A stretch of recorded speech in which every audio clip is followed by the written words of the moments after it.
All right. I will call the regular Ridgway Town Council meeting of Wednesday, December 13th, 2023 to order. And ask for a roll call, please. Council members Grambley, Here. Kroger, Here. Bacon is not present. Schuyler, Here. Thomas, Here. Mayor Pro Tem Meyer, Here. Mayor Clark. Here. Okay, that brings us to additions and or deletions to the agenda. Do we have any? I have one, Mayor.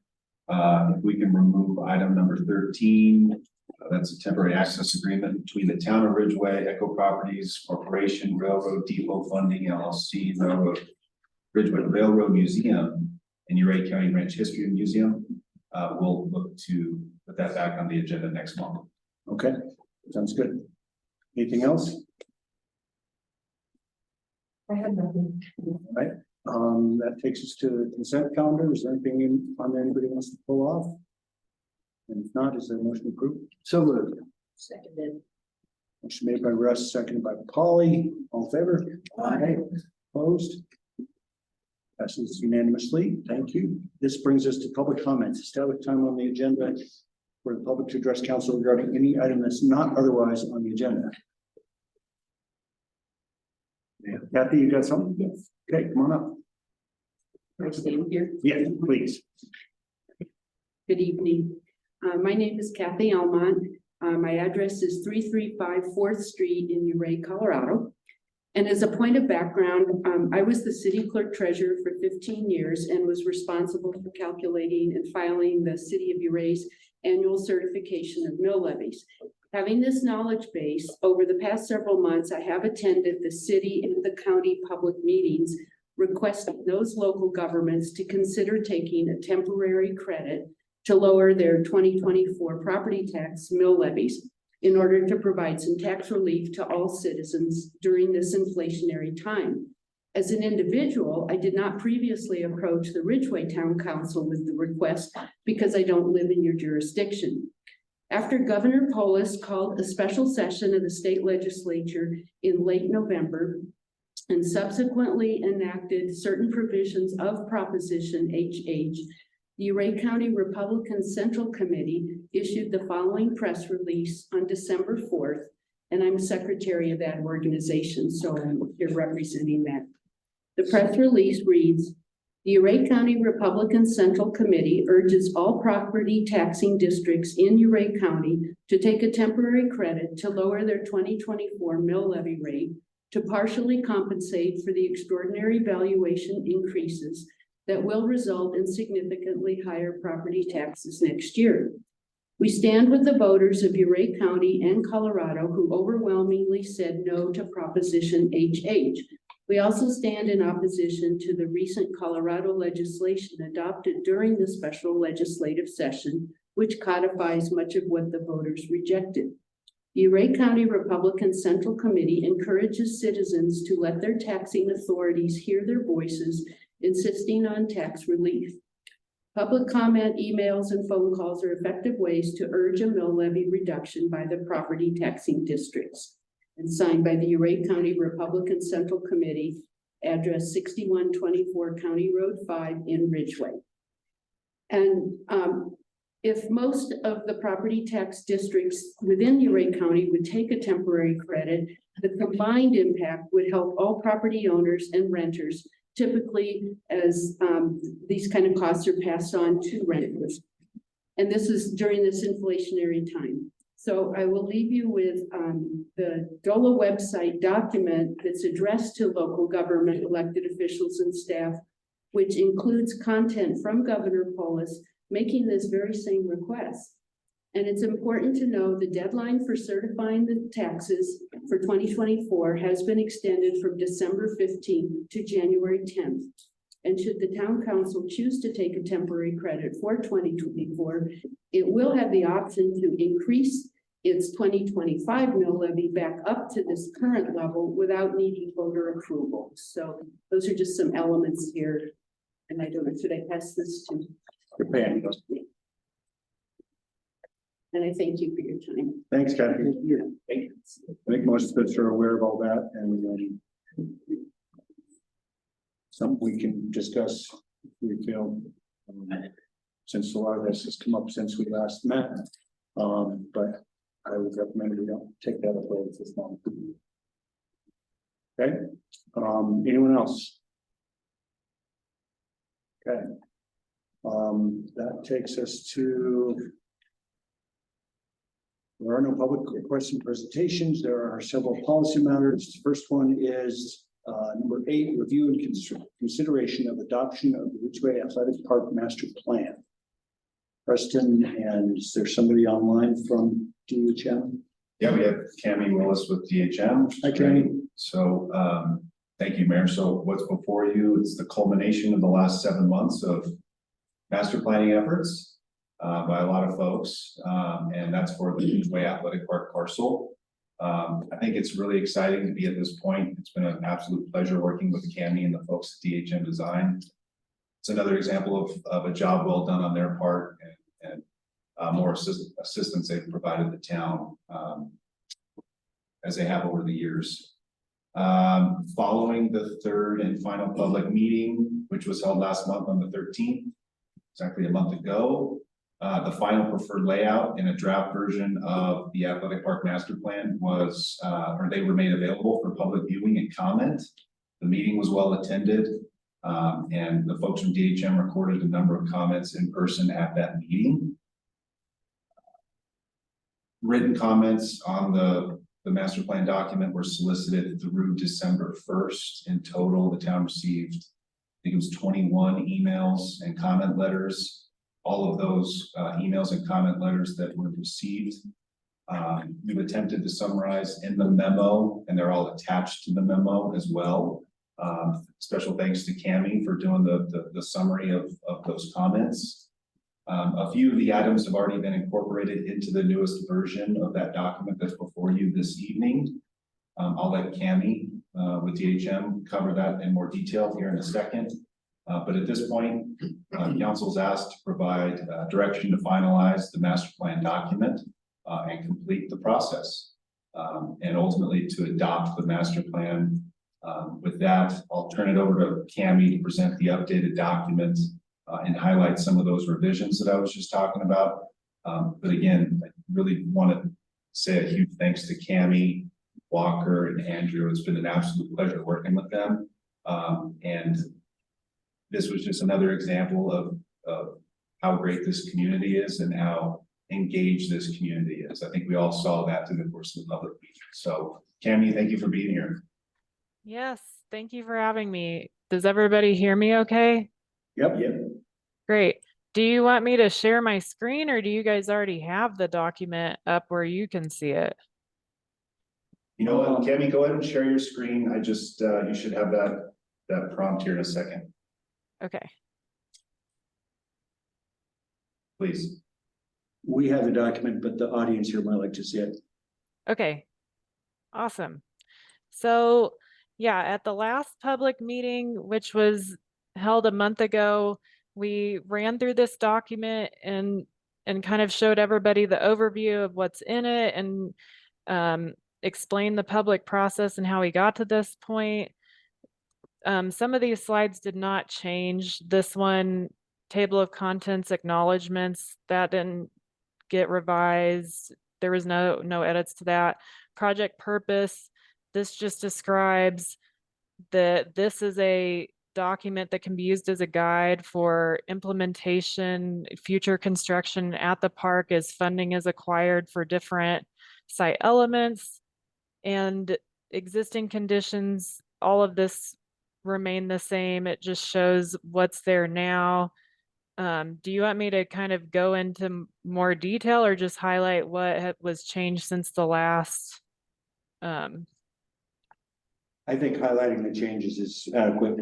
Okay, great. So, and this shows existing site images and elements, and nothing on this slide changed as well. Here's where some of the edits from that we received comment on at the last public meeting are shown. We have the softball Little League baseball field. Some people said that this is the same exact size. A Little League baseball field is the same size as a softball field. So they would like to see that that label is added on here. So we did that. We also received comment about keeping the soccer field and the turf areas more open with the Little League field. So we removed the crusher fines that was in that outfield, kind of similar to what is up here in the high school field. We just made it seamless so that the whole area just kind of blends in with one another. We also received comments about the batting cage, which was located over in this area close to this residential area. And they would like to see that moved. And some of the baseball players also wanted to see it more centrally located. So we shifted that more central between both fields and further away from the residential. Other changes that took place were we received comments from the bike park community that this bike park is a professional bike park that's going to be paved and not really as suitable for small children. So they would like to see an area for small children as well. And we thought that this exercise equipment circuit loop could be multifunctional for the little kids strider loop along with the exercise equipment. So we adjusted that. And oh, we edited text in the document here about the tennis and the basketball. Originally, we'd said to remove the pickleball striping, but in support of those comments that there might be a need for additional pickleball courts in addition to this complex of 8 courts, we decided to remove that text and say if any improvements were made to basketball or tennis, that the dual functioning striping should remain to accommodate for larger pickleball events that could take place, such as tournaments. And oh, the number one thing that changed that everybody was kind of unanimous about was this parking area. Everybody wanted to see it remain as gravel. So we adjusted that, and anything we adjusted in the plan, we also adjusted the associated text for in this description area, as well as in the cost estimate. So the gravel parking went down significantly. I think it's like a third of the price that it, originally was if it was paved. So, and then the phasing, nobody really had any comments to adjust that. So we left it as is. And yeah, I think those are the main highlights. And here we also, in the detailed cost estimate, we adjusted the costs in here to reflect those comments and revisions as well. And there were other comments. Those were the ones that seemed like most people were in agreement on. So those were the ones that were made based off of the comments that Preston sent us in the letters after the last public meeting, and also in that we took in person. We took comments down. So, but we're open to, if council has any other edits that they would like to see incorporated, just let us know and we can make those as well. Great, thanks, Cami. Anybody on council have any comments or questions? I don't believe so. Well, good. Thanks for changing up the parking lot. That was definitely one of my things. I'm grateful that it's going to be gravel instead of concrete. Was there any work done? I know that there's been some conversation about groundwater. Has that been delved into in this Drainage. drainage? Okay. No, we haven't had a chance to delve into that, given the time of year and such, but we'll soon. Thank you. Anyone else? Anyone in the audience, either here in the room or online? Have any comments, questions?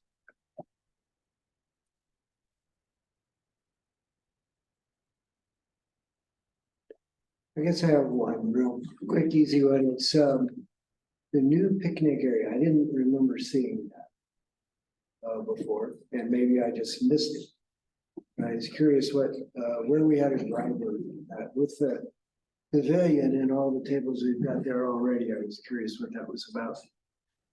Yes, we just thought with so many additional improvements at the park that the incorporation of some additional picnic areas would be a good idea. And you know, if this is not a good location or unnecessary with the existing gazebo or the existing pavilion, we could take that out.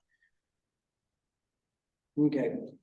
Yeah, I just, again, I didn't remember seeing it, and I didn't remember anybody going, need more picnic areas. So that was just a question on that. Thank you.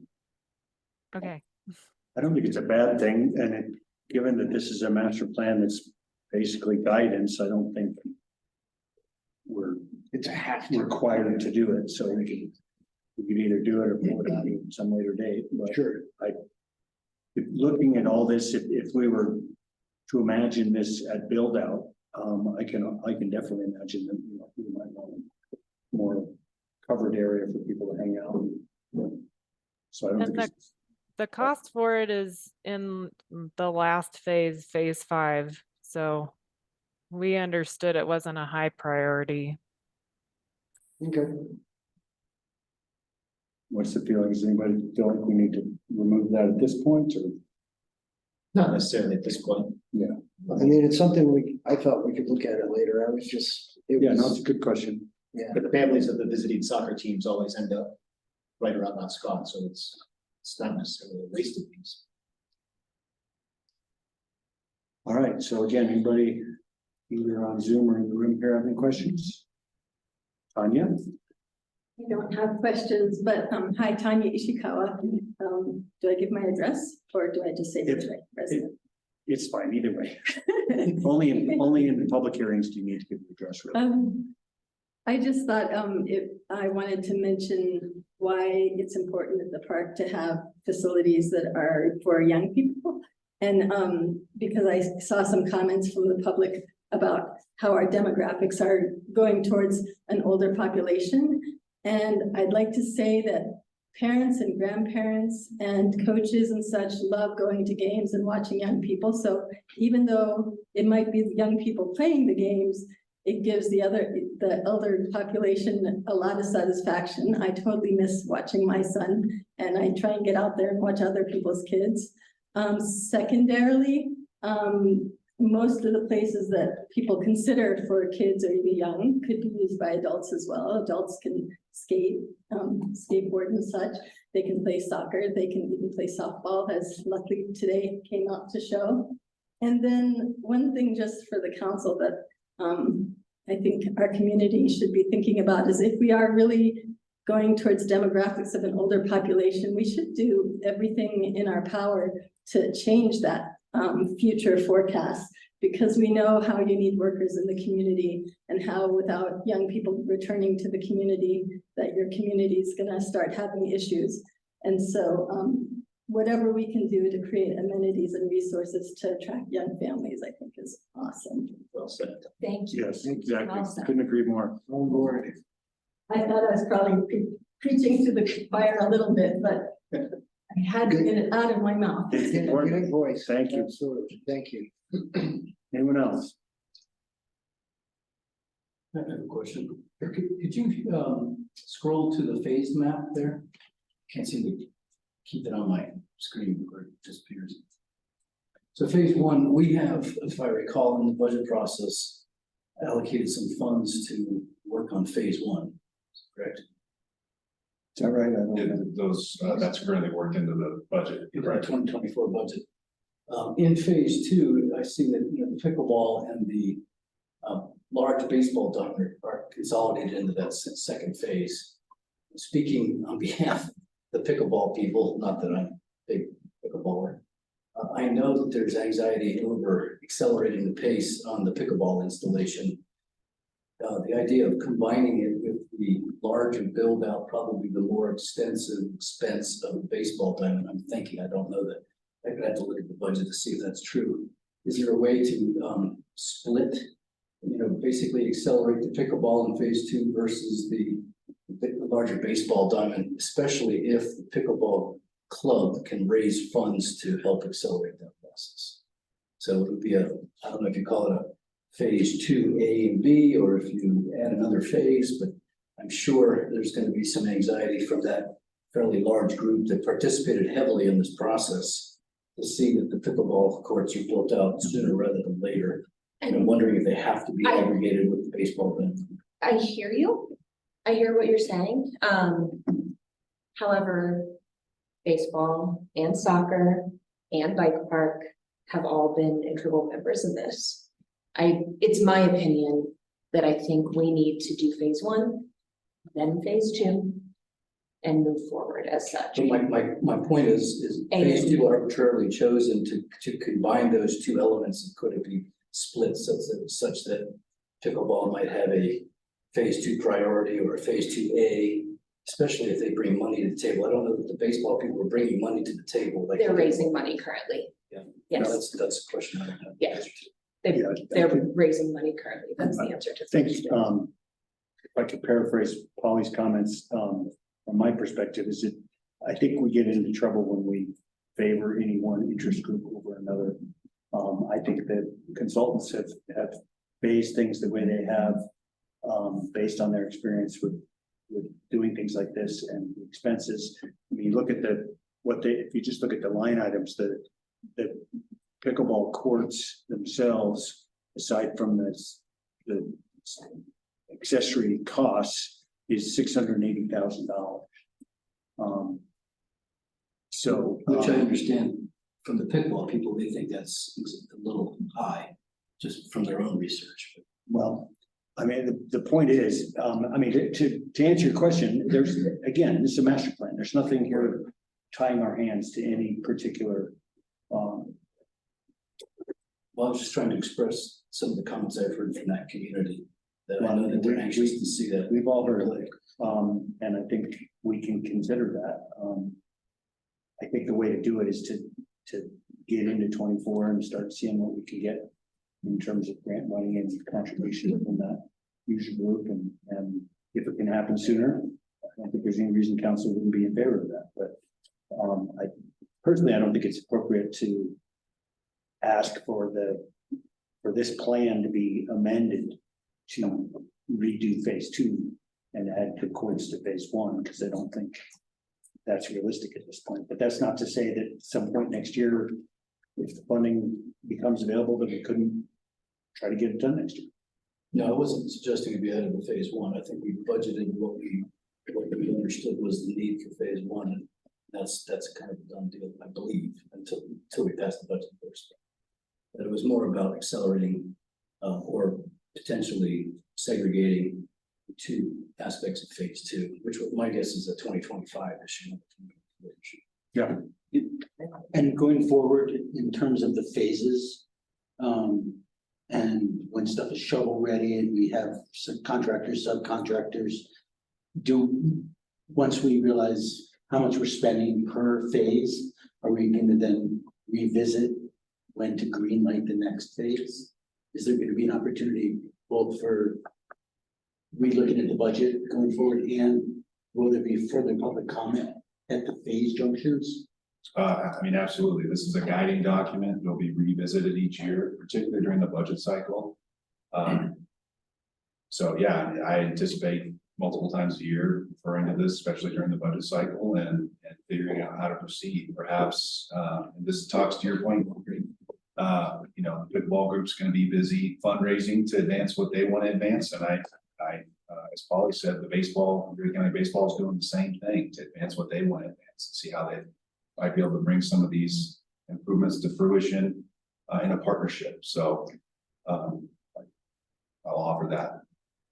We also wrote in the text of the document at various places about how this is a guide, yeah, as different grants become available or as different funding opportunities may present themselves. It doesn't have to occur exactly in this order that we wrote it in, you know, maybe the bike park goes out and gets a huge grant. And so even though it's in phase 5, it gets built first. You never know what funding the different groups will come up with to help the town out. So we did write some text to that effect describing that in the master plan.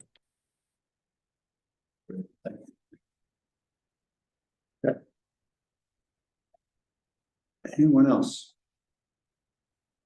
Is there someone ready to make a motion? I move to approve the master plan for the Ridgway Athletic Park project. Second. Okay, motion by Paul, seconded by Kevin. Any other discussion? All in favor? Yeah, I didn't know, I didn't know if there was somebody else up on Zoom. I didn't see anything, so sorry if I missed anybody. Motion passed unanimously.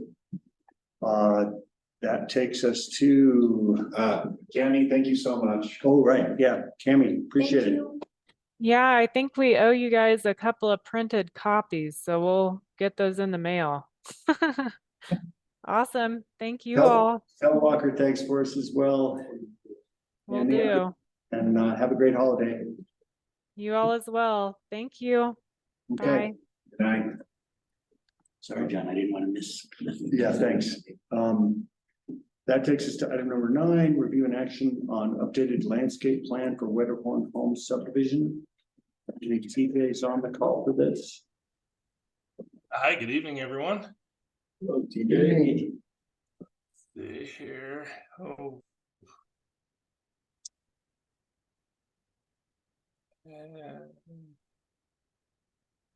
I don't know why it always does this. Let's see here. Too many screens. Here we go. Got that. Now share that. There we go. Okay, I think I got it now. Sorry. You can see the full presentation mode there. Yep, Sir. Excellent. All right. Well, good evening. Good to see you all again. And oh, don't. I think you have it figured out, and then you just don't. Let's see if I could do this and make it big enough. There's not too much going on in here, so hopefully I can get this. Is that large enough, or do you guys want me to? I think that works, Steve. that works. Good to go. Okay, just might be easier that way. So what we have in front of you is a little bit of I won't call it an odd request, but it's different than what we've had, you know, in the past and whatnot. So it's an amendment to the approved landscape plan from Wetterhorn subdivision. You might remember we just had the final plat and the final PUD approved. And so the landscape plan is part of the PUD package. So again, it's Ridgway Homes, Paul Major. I think he's might be in the audience. I don't see him online, but I do see Dan online. So we have both the applicant and the owner available. This is block 30, original original town area. And again, the plat and the PUD were recently approved. And so all we're talking about tonight is an amended landscape plan. And what we got from the applicant, and this is in your staff report, and again, I'm going to go through it hopefully pretty quickly, high level. There's more information in the staff report, and happy to answer any questions that you might have afterwards. But essentially what it comes down to, the request is to both reduce costs and increase efficiency of the landscape plan. And so there's not really significant changes, I guess, if you will, in that it related to the code itself. I'll get to that in the next slide, but essentially it meets the code standard still, but it is different than what was previously approved. So the amount of landscaped area has not changed. What you see if you compare the two, things have moved from live material, so grasses, to non-live mulches, rocks, things of that nature. There's a reduction in the number of trees and shrubs, and you can see that when comparing the plan two, and we have them here. And then there's a slight change in species being proposed. So that's really kind of the gist of it. And again, when this came in, the town doesn't really have a formal process for this, but we wanted to get it in front of you all since you made the decision on the PUD, that how much weight was put on the landscape plan when approving the PUD originally. So just kind of the brief analysis that you have in your staff report, that as I mentioned, the amendment still meets the standards of the code for the landscape plan. You can see in the table there that it's actually a reduction in the live ground cover, an increase in the non-live, and then a decrease in both the trees and the shrubs, but they're all still meeting the minimum requirements of the underlying zone district that may be amended by the PUD. So this is just a quick image of those at home and in the audience who haven't seen it. This is what the original approved plan was. A lot of trees around the edge, live ground cover kind of across front yards and backyards. And then this is the proposed landscape plan, where the green is live material. The remainder essentially is non-live. That means either mulch or rock, landscaping rocks, stuff like that. So significantly different, if you will, but that's the areas are still being treated. So with that, that's kind of the quick overview and the analysis of it.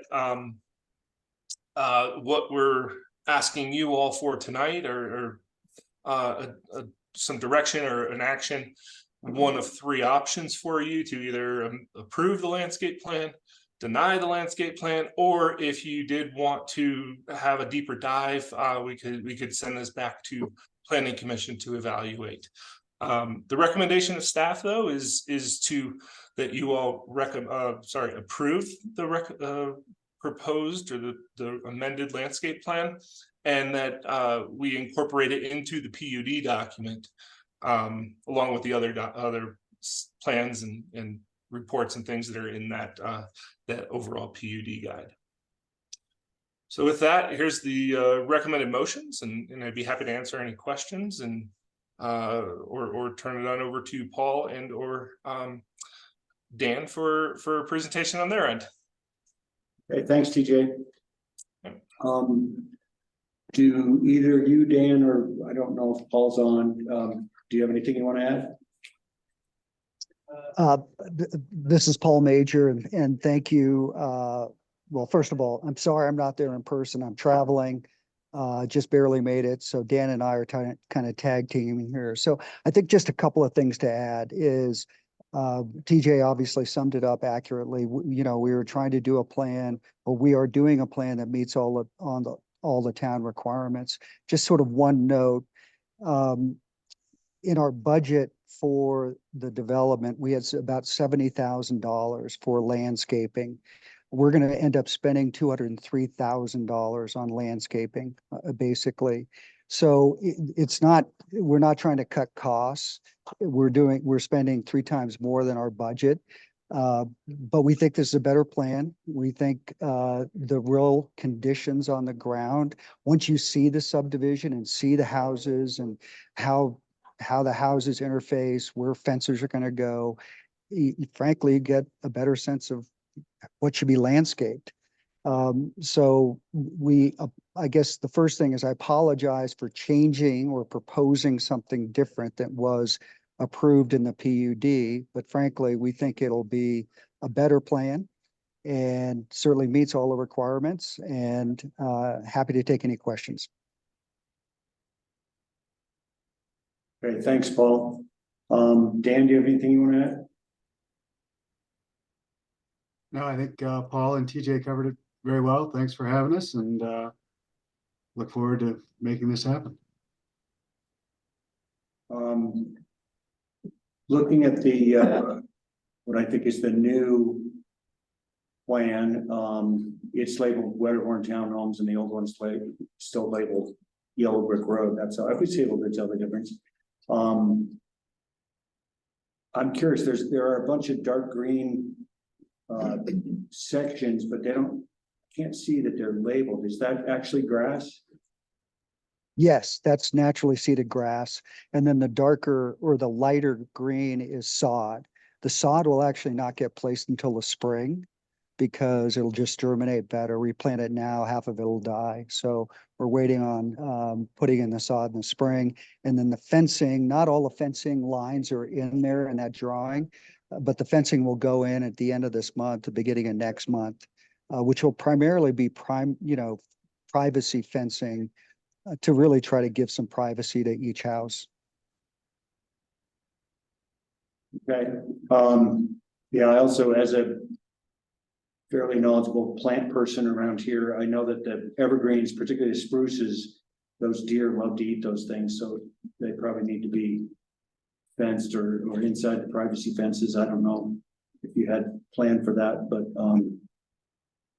anyway, that's probably not as relevant to the discussion here.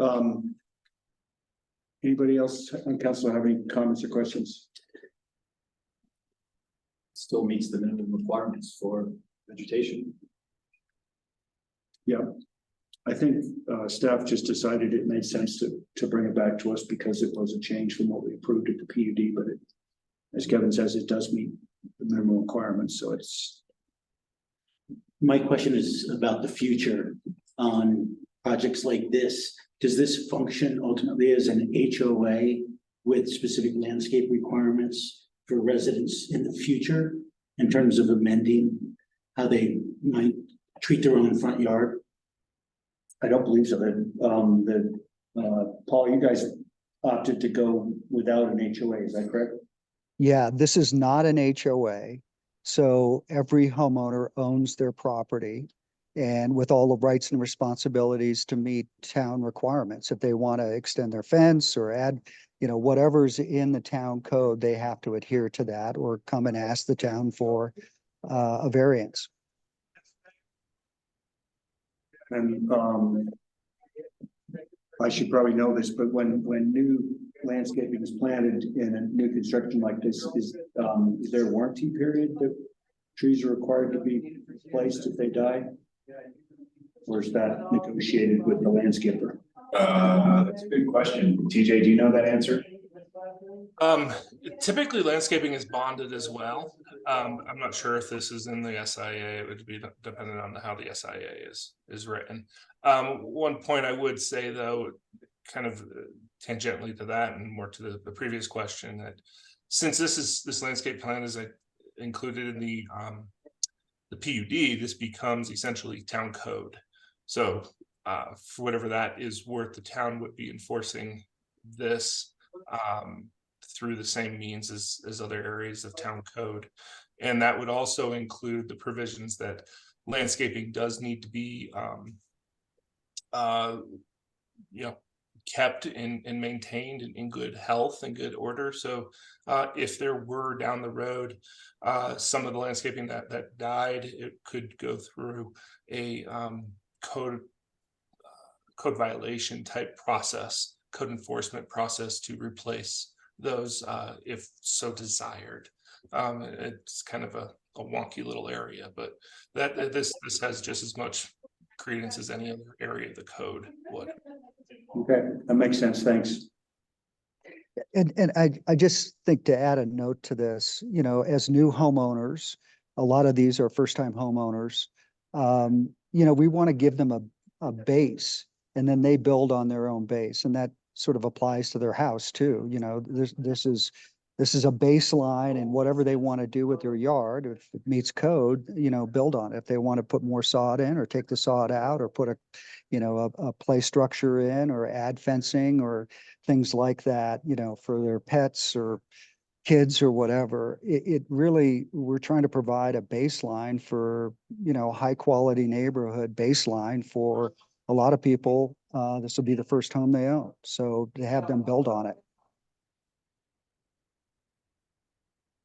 Thanks, Paul. Anyone else? Anybody in the audience have questions, either here in the room or on Zoom? I do have one other question, and I guess that's kind of where I was leading with this question regarding HOA and then regarding town code. In the past, has there been a precedent for PUDs to be amended on the landscape level? Or is this kind of a first time? I believe this is kind of a first time deal because usually the landscape plans are they're usually put in the way they were proposed. So it's just different that they decided to do something different. Gotcha. And to that Yeah. point, I was wondering if then we're comfortable making note of this as a precedent for future development. As long as it meets the minimum Right. code. Right. I don't think, from my perspective, I don't see that there's a precedent we need to worry about, but it's a good point. Okay, just wanted to unpack that. And I also want to mention, as you guys all saw in the staff report, that there's kind of three options here. We can make a motion to approve the landscape plan and incorporate it into the existing PUD. We can deny it, or if the council feels so inspired, we can send it back to planning commission for their review if we feel like that's necessary. I'm not saying I think that's necessary or not, but just want to make sure everybody realize that. I think I have one more question as a squeaky wheel. In terms of then with, and I didn't realize the way that was laid out there with the sod and the grass seed. Then every individual then in every unit is then responsible for their own watering as well and maintenance. Is that correct? Correct. All right.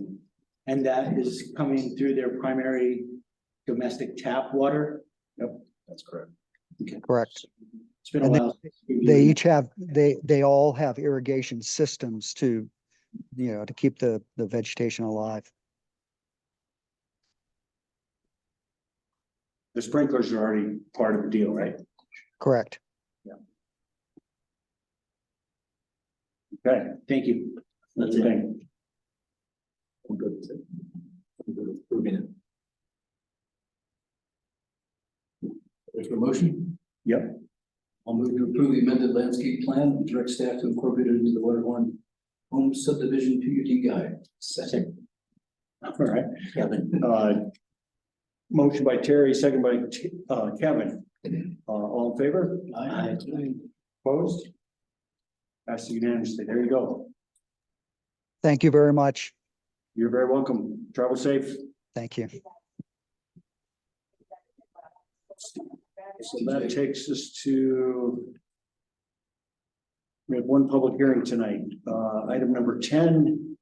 Extension request to meet conditions of approval of preliminary plat of property at southeast corner of Sherman Street and Highway 62 and Railroad Street.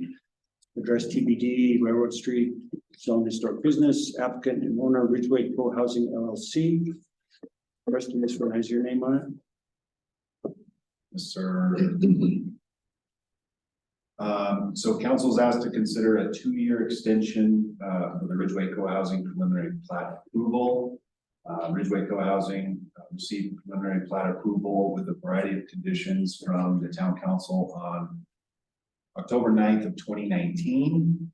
The original expiration date of that preliminary plat approval was October 9th of 2021. There were a variety of reasons cited back in 2021 for that initial extension request, which was granted by the town council and extended the expiration date to October 9th of 2023. That was a few months ago. The owner is now requesting another 2-year extension to the preliminary plat approval, meaning the owner would have an additional 2 years to meet those conditions assigned with the original approval from 2019. From staff's perspective, Ridgway Co-Housing continues to experience challenges navigating the various stormwater issues on the site. And I think we have representatives from the development team here to talk to this request and perhaps provide an update on the status of the project. Again, this is a formal public hearing, but that, I'm happy to answer any questions. Great, thanks, Preston. So again, because this is a formal public hearing, we have a process we have to follow to meet state statute. The town manager has given us the initial introduction, then we allow the applicant to address us and explain their request. We then get to ask the applicant and or staff any questions we have, and typically we open it up for public comment. And then we close the public comment period and deliberate on the issue. So Kit, are you here to address? Yes, You have anything you want to add? no. Kit Knuckle, I'm just here to represent the co-housing group. Just here to answer any questions that you guys may have. We are moving forward. We've been working diligently on the storm drainage issue that we've been saddled with, in terms of water coming onto the property and having to deal with that in new ways. But the project is moving forward, and there is momentum to get going on construction. So, Okay. Anybody up here have any questions for either Preston or Kit? I guess my only question would be, are you feeling confident that you're going to be able to get this done in the next couple of years? Hopefully sooner than later. What's your feeling about the status? as I see it, we've resubmitted now for the new codes that have been adopted since our last approval. And I think really our biggest hurdle right now is the civil issue with stormwater drainage. We do have two options currently that we're pursuing on that front. One of which is a drainage system that goes south on Lydell Street. And another option would go north, basically to the Sherman drainage system. So both have significant, hurdles that we have to overcome. The Lydell solution has some easement issues that we're having to deal with. And again, going to the Sherman drainage brings in CDOT and brings in a whole lot of additional, bureaucracy and approvals through them. So, but there is a path forward, and we're optimistic that we would definitely be done within 2 years for sure. Okay. And those specifics, things on the drainage, you think that's gonna take the full 2 years, or are there other issues? As far as I know, that's the biggest one that we're having to deal with right now. We're waiting on full staff review of our resubmittal. But we see this as the biggest priority moving forward. So I'm guessing the 2-year request is just to make sure you have plenty of time. You don't have to come back and ask again after a year. So that's usually the way it works. Anyone else? For staff or the applicant? Okay. I could add one thing real quick. Yep. To your question, JT, the 2-year extension request, the aim on the part of the development team and the hope from everyone here would be that in all those conditions, including the construction of all the infrastructure required to support the development, would be completed in those 2 years. Okay, Which is a big deal. that's a lot, yeah. Yeah, it's a lot, but it's certainly, it's easy to just sit here and say it, but certainly think it's achievable. But there's some hurdles, as Kip was saying. Yeah. Is that scratched on it and. Anyway, does that make sense? I just wanted to learn the legacy of it, yeah. and I think, almost everything has been tossed at this project so far. But, in the last year, it's really been the inflation and cost pricing and having to deal with that. This being a special type of project, where it is private homeowners who are moving forward. So any cost increases on this project go directly to the cost of the units themselves. And they're trying to keep these units attainable to a wide variety of people. So that's the hope, and that's what they keep on striving for. And they still have energy and heart to move forward. So Great. Thanks. Yep. All right, with that, I will open it up to public comment. And if you have a public comment on this application, I invite you up here to speak, or if you're online, just raise your hand. We need you to identify yourself and the address where you live. And basically, you can't directly ask questions of the applicant or town for that matter. Just you can make comments and things that you want us to consider it in this action if you have them. So again, public comment, anybody want to step up? Going once, going twice. Okay, I will close public comment, bring it up here for deliberation.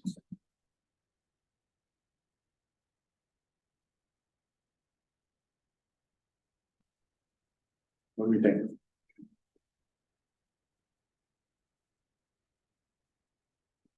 It's been an interesting project to watch in the last few years, and I'm hoping it can go forward. If allowing this extension facilitates that, I'm in favor of it. Well said. Yeah, I think that the most important thing, as Kit said, is this is not a developer trying to do a project on their own. This is a bunch of individual residents of the county trying to put together something as a group. And that's where a lot of the challenges have come from. And honestly, I'd sure like it to succeed. So I think from my perspective, it'd be worth giving them another extension to see if they can pull it together. No, I'm okay with that. I do have a question on this line about town council provided the following items. Deferring construction of the sidewalk along parcel A, providing for up to 2 years to complete the USA COE permit. It's on the very last page of this document, page 12. It's page 9 is how it reads on the bottom. Which page was? Last page, page 9. Last on the page. document. Under Staff recommendation.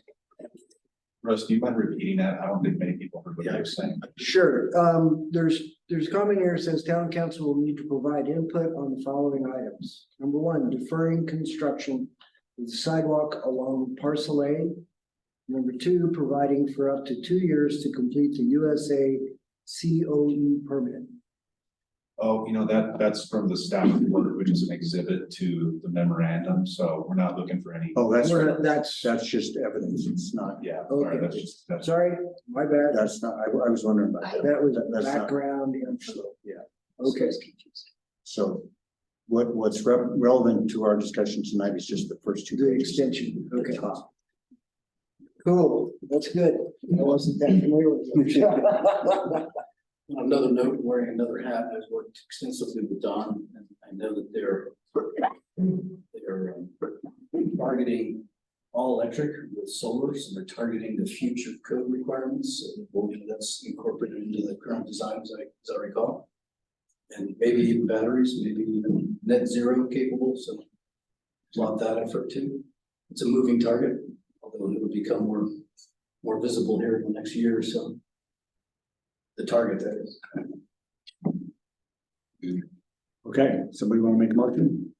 I'll move to approve the extension of the Ridgway co-housing preliminary plat for a period of 2 years with the same conditions assigned as the October 9th, 2019 approval, and will allow for up to 2 years to meet those conditions. Second. All right. Motion by Terry, seconded by JT. Any other discussion? All in favor? Aye. Opposed? Thank you. Passes unanimously. All right, that takes us to a number of other policy matters.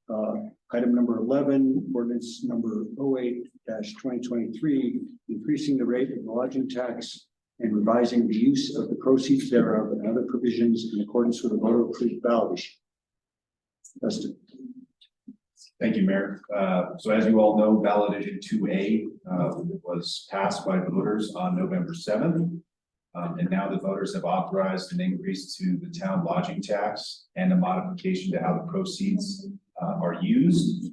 An ordinance is now the remaining formality to implement those changes. So the attached ordinance, if approved in the way it's set forth, would amend chapter 3, which is the finance section of the Ridgway Municipal Code, to implement the voter authorized changes, and the ordinance would take effect on March 1st of this next year.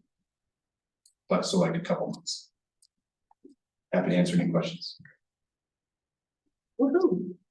So is this, we're gonna introduce it tonight and then, Yeah, so we looked at doing this as an emergency, but the charter prevents you from undertaking a taxing measure as an emergency. okay. So just so everybody remembers that normal process is introduction 1 month, actual vote to approve the next month, and then another 30 days for it to go into effect, which is why it wouldn't go into effect until March. And I think staff concluded that rather than having it in the middle of the month, it would be at the March 1st. That's Okay. the beginning. Sounds good. Easier for the vendors. Exactly. Sounds good. All right, any questions for staff? Town attorney? We've talked about this one enough. Yeah. I don't think there's, I mean, I will ask if anybody in the audience has any questions or comments, either online or in the room. But this is something we've been working on most of the year, so, and it's exciting that we got it to pass as easily as we did. So, I'm looking for a motion. I move to approve on the first reading ordinance number 08-2023, increasing the rate of the lodging tax and revising the use of the proceeds thereof and other provisions in accordance with the voter approved ballot issue. Second. All right, motion by Polly, seconded by Russ. All in favor? Aye, emphatically. Opposed? All right. It is totally introduced.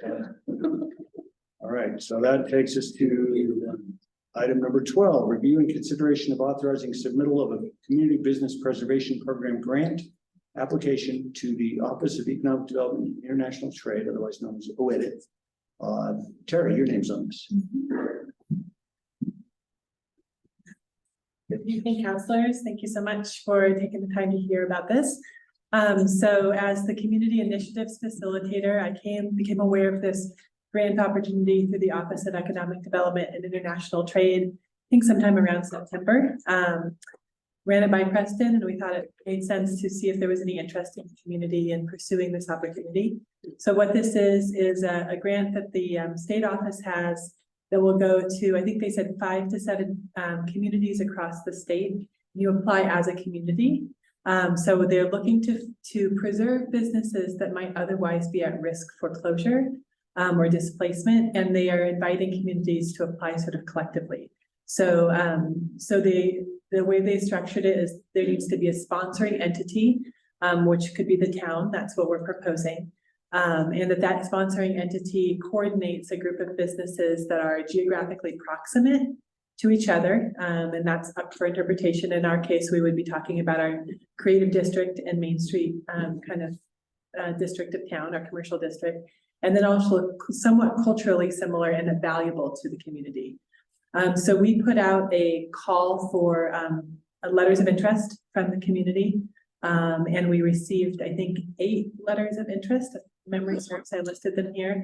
And then in consultation with Preston, decided a good process would be for the Ridgway Views Creative Main Street Committee to consider those letters of interest and make a recommendation. So a subcommittee was formed from the Fuse Committee to carefully consider the letters of interest that we received and look at those next to the OEDIT grant criteria and really think about what kind of collective application would be the most competitive for this particular opportunity. So after careful consideration, we felt as though the There were 4 businesses that were facing similar challenges, which is one of the things the state was looking for. They wanted to address issue that is not only affecting these businesses, but maybe businesses as a whole across your community or region, as well as had similar enough, we felt, kind of mission, kind of purposes and and service groups. I'll explain that a little bit more, that we felt we could make a cohesive case for this group of businesses.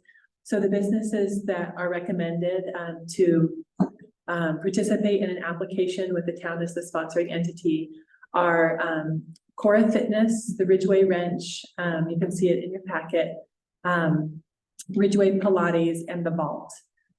We felt as though for one thing, they're all facing the same general displacement pressure, which is rapidly increasing rents, as well as kind of unstable or unpredictable lease terms. So and this is something, as I think we're all aware, has been affecting businesses across the region, whether it's the bookstore in Ridgway or other businesses, looking at, rents increasing by 50% or more kind of at once, really destabilizes businesses, or lease terms that are very short that don't allow businesses to invest in inventory and that kind of thing. And so that was something that all the businesses expressed that they were facing, and all had, we thought, really practical ideas for how they could utilize funds to be able to stabilize their business in ways that are specific to their businesses, whether it's actually maybe using it as a down payment to purchase the building so that they could have some more security that way, or being able to increase revenue streams through maybe developing a new product line, or increasing online sales, or increasing equipment to be able to offer more classes. And then we also felt that all of these businesses were exemplified Ridgway's cultural values around like kind of think outside and health, and pursuing healthy lifelong, activity, as well as, especially with the Vault, a sustainability ethic around reusing and repurposing clothing and vintage items. So we felt we could make a case there. So that's kind of our thinking and our rationale. The business owners have all come tonight and are willing to speak to you or answer any of your questions about how this might benefit them. And the request is to council to authorize staff to work with the businesses to put an application forward to the Office of Economic Development and International Trade for the Community Business Preservation Grant, which is due January 17th, I believe. We would work together to submit an application. If we were to be awarded, the town would also receive a small grant to help offset our costs of administering the grant. And both businesses and maybe the town would receive technical assistance as well that would be kind of tailored to the businesses. So and the total amount of $10,000 and $50,000 per business. Okay, that's awesome. No, I think this is really exciting. I look forward to writing letters to support this if council so sees fit. What do we think? Do you guys have anything you want to add? You're welcome to. Well. Off the record from the bike shop.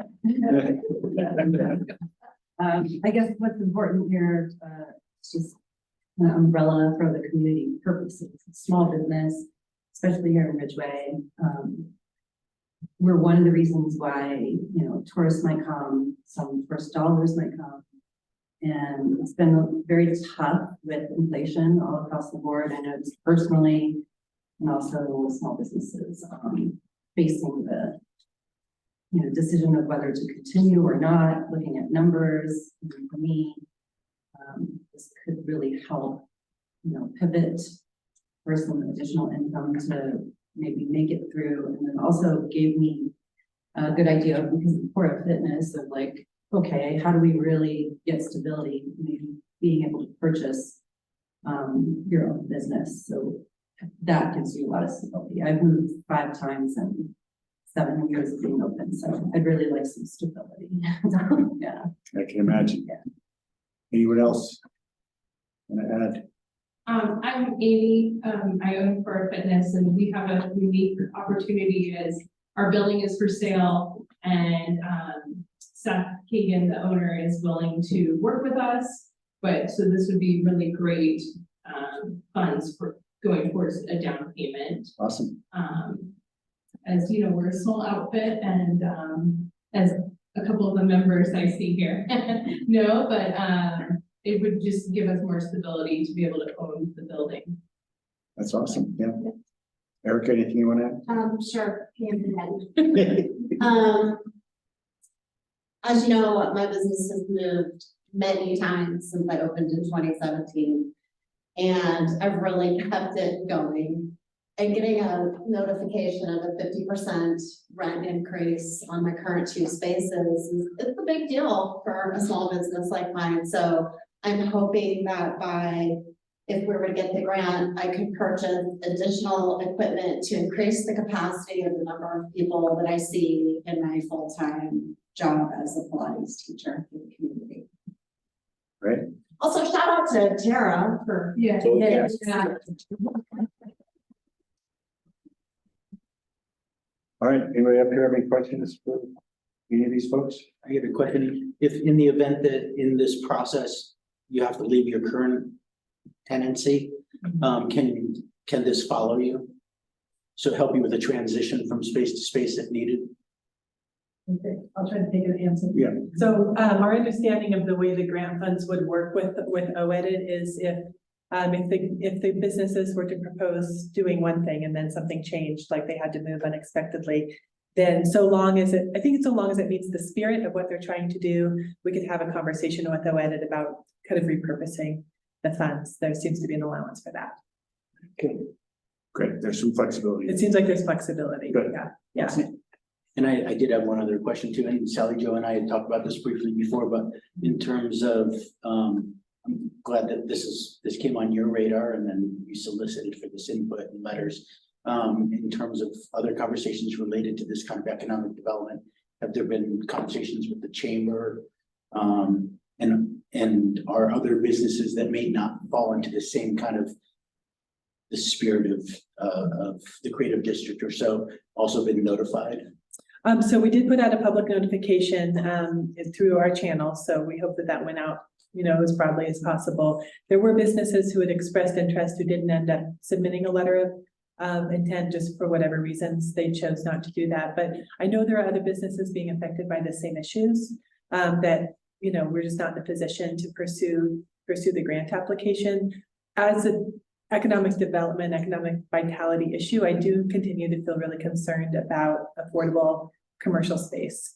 We're excited about the Home Trusts project as a potential location for some more stable commercial space for tenants. But there are other businesses around the community that are being threatened with displacement, have closed or potentially closing because of this issue of just kind of rapidly skyrocketing rent. So we also discussed briefly the idea of maybe we could speak with the state about what solutions exist on a municipal level or a community level to help provide a more stable environment. We don't know what those solutions are, but we thought this might be a good venue to learn more. Yeah, and hopefully this community business preservation program will be ongoing and we'll have more monies to put towards these kind of grants in the future. It would be nice. At this point, there aren't any plans. We asked them, but.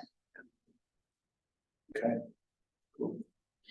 I don't have any questions. I just wanted. I'd like to remind, say businesses that, as somebody is leaving San Miguel Power in 2 weeks, there's a quarterly community focus grant of about $8,000 a quarter that you guys can apply for, and includes focus on community vitality, cultural heritage, economic impact, education, member welfare, youth development. So many of your businesses would probably qualify, and it's not really well known that it's a quarterly fund that you can apply for over and over and over again. That's what San Miguel Power. San Miguel Power. SMPA.com. With that, I'll move to authorize staff to Nice, Jerry. prepare and submit the grant application. As a sponsoring entity in collaboration with Core Fitness, Ridgway Pilates, Ridgway Wrench, and the Ball. Furthermore, I move to authorize Mayor Clark to sign a letter on behalf of the Ridgway Town Council expressing support.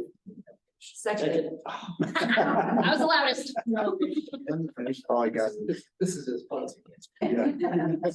Motion by Terry, second by Polly, all in favor. Aye. Heartily. Good luck. Very cool thing. Mayor, I realized I forgot to answer the question about chamber. So the chamber is on the Fuse committee and they are in the working group to help us with this, and we'll be offering a letter of support as well. So part of the conversation. And Tara, thanks again for your work on this. absolutely. Thank you. I was gonna commend your 5 roles and 50 hats. 5 roles, 50 hats, 2 new businesses. Yeah. For Tara. Great. All right, so that takes us to item number 13. Review and action on temporary access agreement between the town of Ridgway. Oh, sorry, that's been tabled. Item number 14. Review and action on agreement for legal services with Mr. Bo James sitting over there. That time of year, it is that time of year. Have a good evening, everybody. Thanks, guys. Happy holidays. Take it away, Bo. So no changes from last year.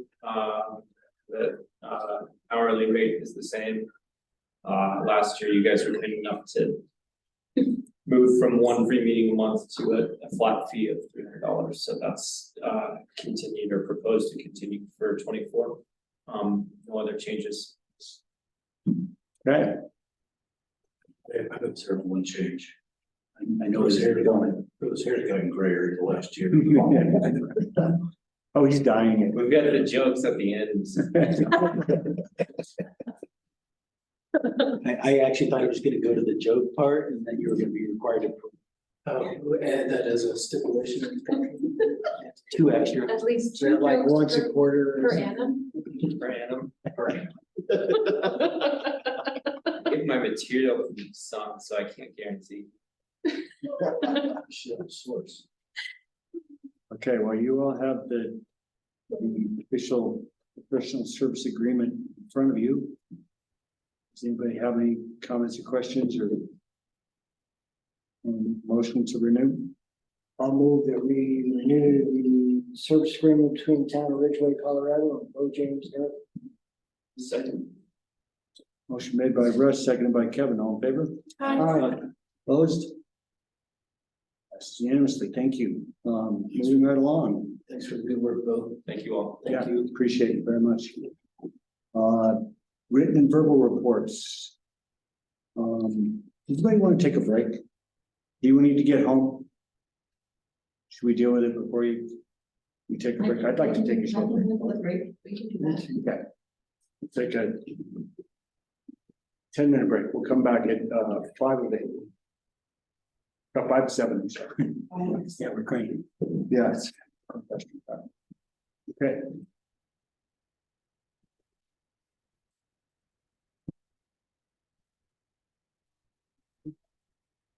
Action. Space is good. On one.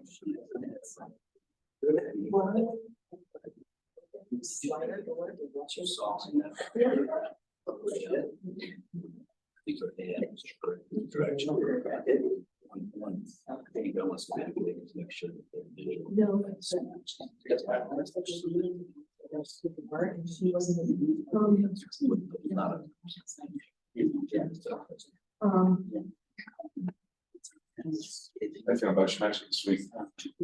He's feeling pretty good.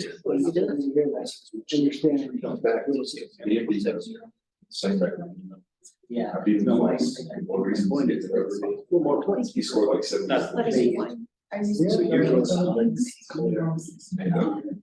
Those additions. Feel good about the day. Feel good about more. I think you and I are 1-1. So. Let's do the other match. I'm thinking this would be the one you go. And I'm saying it's man, it's down. That game could have gone. Their vision of so and have confidence in that. Oh, right. Little boy to get out on some tours around the park. Pretty good. I had the sweet, mom. Like solar's obviously. No, I think We're gonna go that kind of therapeutic in a way, when sun goes that shit. The 10-year. 3:30 p.m. You're right. Probably like so it's back. A good idea that. Yeah, I'm glad you picked that good idea, what, It's right. Yeah, when I was a Ridgway, I like your narrative on it. I saw some crime on it. That was in there. Up here. Not dragon. 2 hours. Exactly that day. No, I just, that's he's the kind of story I try to do. No, that's. Yeah. Yeah, it's like being vegetables covered in cheese. And then you eat all the vegetables. Science. It's pretty tricky. It's not like genetic matrix. I think.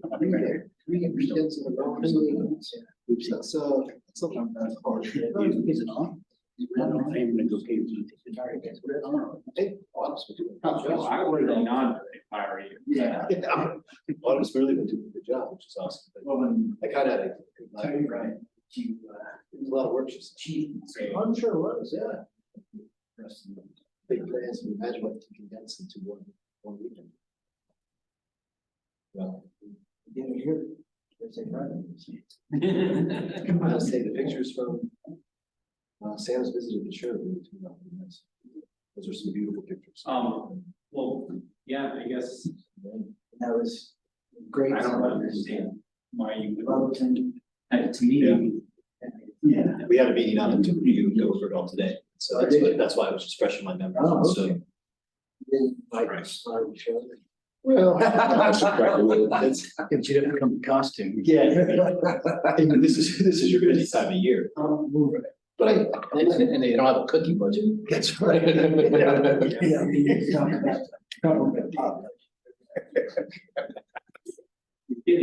But I picture you a little bit Saturday night before and a few other times, and so I felt positive feedback from the man in charge, was all good. Are you serious? Well, So we, yeah, I mean. Well, I came talking about before, yeah. I didn't, he didn't. Remember when we did this a couple of years ago, I said, that was the most for that, so. We created that, and essentially it coincides, that's how well. You sticking around for the holidays? I'm flying into Atlanta from Montrose the 23rd, so next Saturday. Atlanta. Yeah, Georgia. you said with the Onyx. Yeah. Yeah. Are you driving to Alabama or you? No. Well, I'm taking Marta up to North Atlanta. My mom's taking me to go to my grandmother's house. She was in the suburbs. Then go back and travel for a couple of days, then fly out of Burlington to Montrose. So It's just. yeah, so I'll be away again, but I'll be back. You'll be running away from the snow. I'll come running right back to it. You will. Oh, that's what happened. I went East Texas to visit my dad for Thanksgiving. I left and it snowed that weekend. I flew out on Tuesday, I think. Tuesday right before Thanksgiving, and So it's got like 3 or 4 or 5 inches down there. Yeah. It's actually, I come back and land on the tarmac, coming down, it's like 27 degrees. I'm like, yeah, here we go. I was out there in the morning wearing gym shorts and a t-shirt, a cup of coffee, barefoot down by the lake, and back to reality. You can still wear this. Same thing. It's gotta be something. Yeah. Steve, people do gotta wear socks in, you're saying. Dude, I was at Walmart up in Montrose, what? Last Friday night. It was pretty dang cool. There's a guy out there, shorts, t-shirt on, just. Sure, I don't know how. I love to watch when the UPS drivers finally give in to not wearing shorts for the season. Yeah. And how early they come back to it. I think it's nothing of pride or company, maybe it's company policy. I don't know. Brown shorts. It's like, really? It's cold. Of course, they drive that open door truck. Yeah. That thing can't be warm. No, so it's got that long. Yeah, it's probably got no heat back in the back, so not good. It's a big ice house, other than the one vent that just blows on your feet. But I mean, the way back, you know, cargo, it's probably not heat back there. That makes sense. Right, that's the most. As soon as he gets refrigerated. Yeah. Ice boxes. Well, I didn't mean. Bust under here. Oh, no offense, Jake. I didn't really mean bust. I was just had my hat on. So it's not really. No offense, Jake.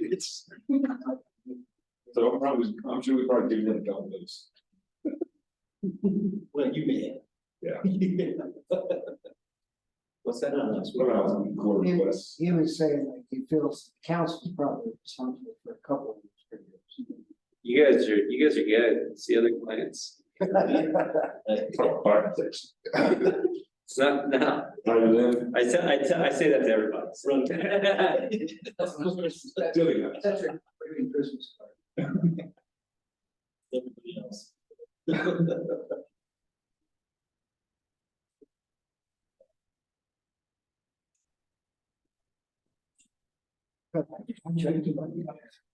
Not been- They stay busy. Did we get a Christmas card? Yeah, so this is them. Checks. Big things happening on the waterfront. Foreign resources just called us to 6 o'clock. We haven't talked yet. That's big, I think. Yeah. What else? I mean, how do you transfer in so this is kind of moving forward. That's another Character. I haven't thought much about that yet. We have a meeting tomorrow. Because we need documents tonight. So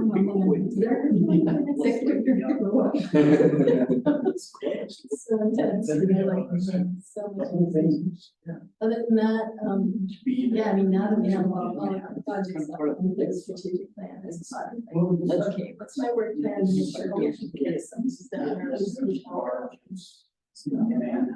It was foreign class, I would just say. Youngsters, so. Everything. So. Yeah. I bet with them. They're just the CEO and services like this. Gabby was here, I think. Our association council member. Over sometime October, I think. Yeah, because.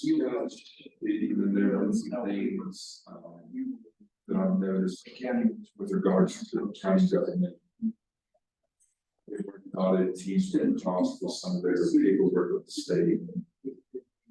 Yeah, your article was great last week because it like, I saw it and I'm like, right away, it's interesting to board and staff, and I'm like, okay, shall I feel, didn't pay close attention, I know that it's yeah. And so like, of course, right away, like, two different people doing research about more compliance issues, you know, and, so, yeah, so they.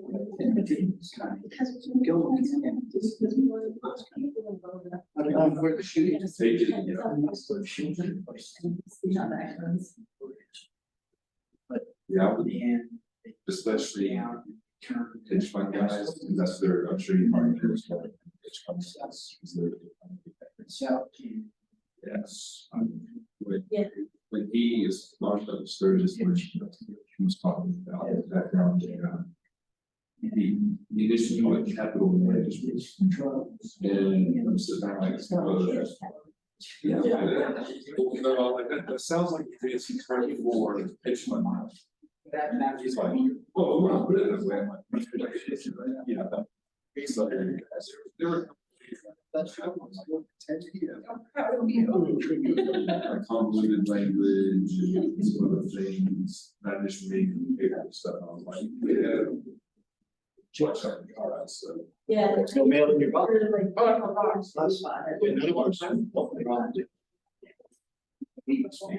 Stop saying. No, that's what. But it's really fine, even if that is the plan. Yeah. Hi.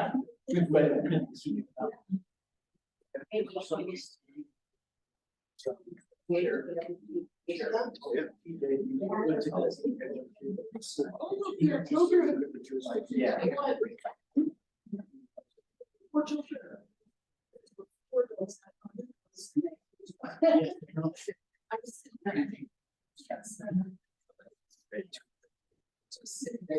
Actually, that's what I'm. All right, let's go, Terry. Chief. Yeah.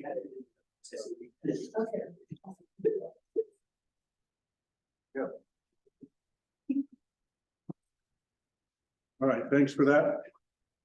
We're back in session and picking up item number 15, the Rights of Nature Annual Report. Nobody's name is on that. How do you want to deal with that? It's simply a written report, Mayor. I'd like to, I'm happy to introduce it, but it's a. We all know what it's about, so yeah. And Tanya, thank you once again for your hard work on this. It's really great to have you as a partner on this. I know you put in significant time and effort on this, so it's really appreciated. It's an interesting read. Yeah. Yeah, I don't know how many of you know the history on this, but there was a similar effort in was it Fort Collins originally? I think so, maybe the first one. And the folks that did that, I think I basically read about it and thought, I like the idea. It seems like, I mean, quite honestly, years ago, there was a discussion at council about the Citizens United Supreme Court decision that said corporations are people and have rights like people. And I thought, well, corporations can have rights. Don't you think our rivers and our watersheds and things that we really live on could have rights as well? There's a lot of debate about the effectiveness of this kind of thing and how it can actually be, if ever, codified or actually taken to kind of a higher level. But in the meantime, I think it's a great thing that we're doing, and I get annual emails from the group that sort of started the process, and they are always curious how we're doing. So part of the original resolution is that we would have an annual report. And I think that the thing to point out, primarily other than obviously the great wealth of knowledge that Tanya pulled together in the body of the report, but the projects at the very end to protect and improve the watershed are the things I want to highlight, including the Growing Water Smart workshop that Tanya and Preston, TJ, and Joanne and I attended earlier this fall, and how we came up with an action plan out of that definitely works with this. So Is this a canopy, or is this report posted on our website just to give it more visibility? That's, to me, one of the biggest benefits of this. yeah, no, I think it definitely should be. I can't remember if we posted it last year or Or not. Facebook, something. Yeah, it's not current, not outside of what's in the packet, but we can post it standalone and do a post on social media and such. Put it in the paper. Because it is a good read, I think. It's really cool. It's more credit Tanya's work. Yeah. Well, me and the staff, it's so complex. I mean, Ashley and Harlan kind of tore apart. So, I created it, then they tore it apart for me. Two things that got changed. One is I started out because I read that one organization that recommendations for Ridgway are that create a garden committee or something like that. And so I started out saying, well, Ridgway hasn't done work towards becoming a guardian of the river. And Ashley's like, what's wrong with you? Ridgway's done so much, Tanya. And I'm like, well, you're not reading the report. That I was saying that you need to do that one specific action. But it's a good point. You don't necessarily need a committee or something like that to still be making progress, as long as you're doing. And then another one is even though it says projects in there, those aren't necessarily recommended projects by UWP. They are projects that are out there, so it's easy to put them objectively in there. But I wasn't able to put a list of projects recommendations by UWP because I just didn't have enough time to ask the board for it. The staff was like, don't recommend something without the full board approving. So That makes sense. Yeah, no, that's a good point, that the project list is largely things that are already going on. there's always more we can do, but, and as Ashley said, we've already done an awful lot, so I think it's important to recognize. Do any of you have any comments or questions about this?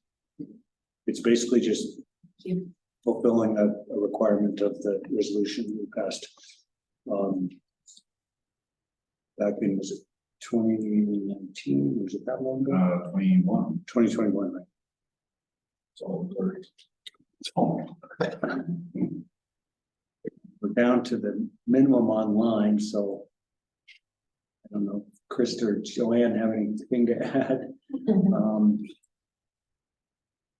But if everybody's happy with that, we will make sure that gets up on the website and becomes an attachment to the original resolution to show that we continue to work on that. And I know it's on my to-do list to address some of the other things that were in the most recent outreach from I can't remember the name of the organization, but the people who kind of planted this seed in my head anyway. So sometime in 2024, I'll bring some stuff back to us for that. Thank you, Tanya. Yeah, thanks. Thanks so much. All right, so that takes us to the draft strategic plan. Yes, sir. Just highlight the updated strategic plan hasn't been updated at length. There are a few minor grammatical changes and a few things that Pam and I caught. Like, for instance, we added the development of a formal community grant program to help guide the community grant process for this next budget cycle. I think there were a couple other minor adjustments. The whole point is to marry this document with what we have in the budget, right? So I'm just trying to say that a few things have been modified, but if we have some time, and I won't skip ahead to the town manager's report. But you probably saw in my email from last week and in the manager's report that all the budget milestone dates have been pushed out for a number of reasons, and so there's still time on this. So if you have any other thoughts, questions, concerns related to the strategic plan, please let me know. Thanks, Preston. Yeah, I believe that at the end of our budget work, our last budget workshop, I mentioned that everyone should go through this to the degree they have time and energy to do that, and come prepared to give feedback if you haven't. So I actually did, and I don't have it with me, but I've got a couple I can run on. Okay. That I remember off the top of my head. Or just some questions and comments. Looking at the healthy natural environment, number 2, advanced goals. What page? It's page 2. Okay. Community value 1, the natural environment. Gotcha. Number 2. Advanced goals on the town's water source protection plan. Is this specific to us potentially pipelining the water feed? The Ridgway ditch? Yes. No, this one's entirely different. That one you're talking about is accounted for, I think, in a different value set. Elsewhere. Okay, so what is this then? I'll probably look to Joanne, if she's still on, to this item's been on this list for a number of years. I'm not quite sure what it dates back to, but the town does have a source water protection plan. It kind of, this goal lays out work with the county, which we already do. We do get notified, not very regularly because stuff doesn't come up, but the county does a good job letting us know when. So with this there's most recent issue with the new development run up on County Road 5 area, would that fall into this potentially? Yeah, that'll bundle. Yeah. That's a good example. And then anytime anybody comes in with I don't want to make up the wrong thing, but some sort of building something on their parcel in somewhat close proximity to what it was. That in some way could affect our. They give us an opportunity to evaluate their concerns and such. Joanne, is that accurate? I'm having trouble hearing, but yeah, I mean, it allows us to have some land use authority in the watershed that provides water to our drinking water source. And we also, I mean, we've got some signs up on County Road 5 that let people know that the creek is used for drinking water and to be careful with it. And we've worked with the county, both at the land use level and at the hazard mitigation level, so that we're supposed to get notified in land use decisions that would impact us, as well as if there's a spill that could impact the watershed or something else happens in the way of a hazard that impacts the watershed. We're supposed to get noticed and take action. Okay, thank you. Yeah, I was trying to look it up. I was involved with the source water protection plan process that we went through. Trying to find it, had to be back as far back as 2015 or 2016, maybe, Joanne. Yeah, somewhere in that range. And I'm not seeing it. We had a consultant, and I think the whole process was paid for possibly by a grant, but we did go through a pretty elaborate process of creating a source water protection plan that addressed things like making sure that property that abuts our water supply is posted as, you know, we need to pay attention to that water is drinking water for the town. So if I can find that, I can maybe share that with everybody so everybody has a chance to review that and see what we're talking about. Yeah, that's been ongoing for quite a while. And I don't know, Joanne, do you have a sense of, are we supposed to update that every 5 or 10 years or something? Probably we're supposed to at least take a look at it and make sure it's still accurate. I think I'm just looking to see, I've got a PowerPoint for it.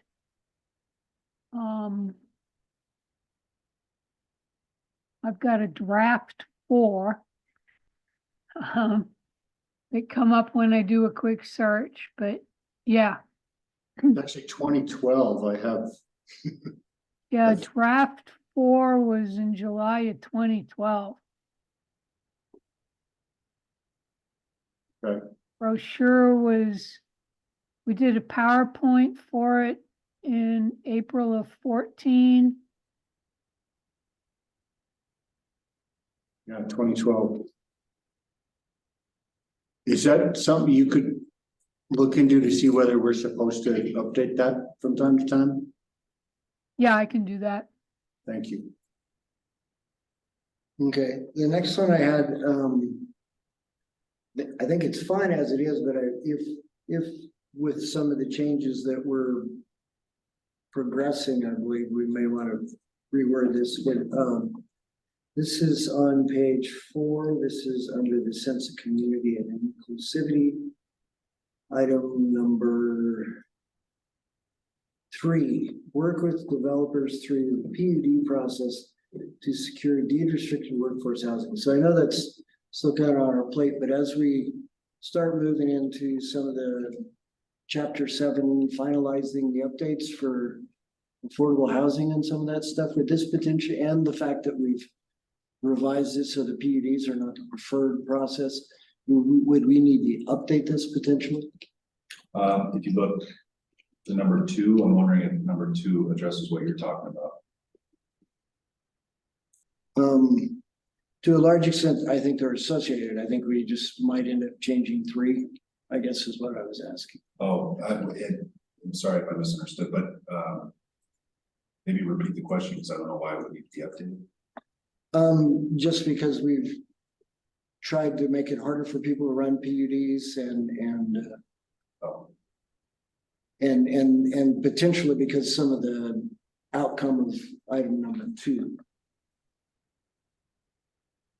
What comes from that?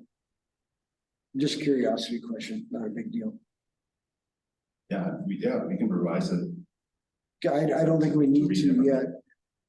The other one I had some curiosity on is down in community value 3, small town character and identity. This is page 5. Number 3, partner with GoCo on youth core project. I know that's something I think we're all real supportive of, but I don't think we've done that since Chase was here. And I don't, is this something we need to continue to have? It seems that we need some additional public works staff in order to push that forward. And I'm just curious if we should continue to have this on there or make some other stuff. I think it's a good goal there. I mean, we've looked into it a little bit over the last couple of years. It's hampered by COVID largely. Sure, sure it was. We have to have the right project. And I mean, I would opine that we haven't found the right fit for something like this, for an actual youth corps to come in on our behalf and assist with something in the last couple of years. There might be some potential, I'm just thinking out loud with our new playground structure, which will be going for a GoCo grant on. That's so funny, because that was the one I had earmarked, and I was like, well, we have new playground structures, we have a new park, we have a whole bunch of stuff that I'm sure a youth corps project would be really. Plan and everything, there's gonna be It all would sorts of work. opportunities for projects. Okay. Cool. All right, and then the last one I had was page 5 again. Small town character, it's number 7. And make efforts to educate and inspire residents and visitors about Ridgway's ranching heritage. Provide information about ranching activities that periodically occur in and around town, such as cattle business. And I know it seems that we've not made a lot of headway on that in getting the ranchers to work with us on that. I did have some discussions on that with some folks the other day and found out that apparently the only folks still driving cattle through town are the Ingos. And they prefer not to have to deal with anybody from the town on that, so they do it at like 4:30 in the morning. Because they've had issues before where they've tried to do it and people stepped out in the middle of the street to get the perfect picture of the cows and the cowboys coming down main drag in Ridgway and the cows go off in another direction. So they've moved it earlier and earlier in the morning. So I think we still need to work on educating and inspiring, but I'm not sure we're actually going to be able to provide info on cattle drives. Well, that's just an example. I think there's all sorts of things we could do a better job of on that. I'm always struck every time the time of year rolls around where they wean the cows down it.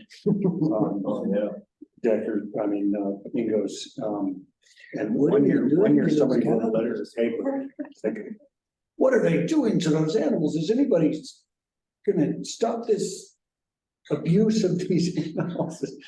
And I actually wrote a letter in response saying, you just don't understand. This is the part of the natural progression of being a cattle rancher. You gotta wean your calves.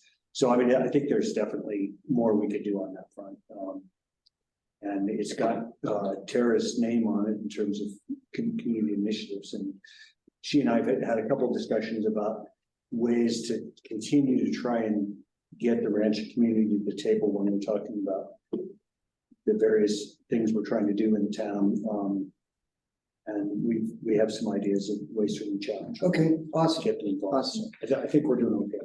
Yeah, What's for dinner? all right, that's all I can remember right off, so I'll let it pass. And Well, if you have others, there's time till Yeah. next meeting to share it, so feel free to share it. Find you forgot a couple things. I definitely had to educate my short-term renters in September this year when that all went down. They were very perplexed. Concerned about the burst of noise from down by the river. I sort of like it. It's always just a fall tradition sort of. Good babies. Anybody else? Comments, questions? Daniel? Nothing? You got nothing? All right. Is there, so in terms of, what did he say? He said he got in trouble last time he talked in the meeting.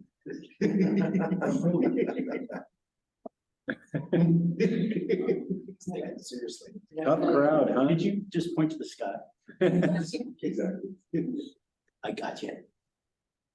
All right, well, that takes us to this month's town manager's report and that amazing joke. Wow, we're just gonna get ahead of it, huh? Like castor oil. Highlight a few things, I mentioned already, as we mentioned a few times, the budget process or the date changes for the 2024 budget process. Final assessed values will be released by January 3rd. Then certification of mill levy to the county commissioners and adoption of budget needs to happen by January 10th. That happens to be our next regular meeting, so perfect.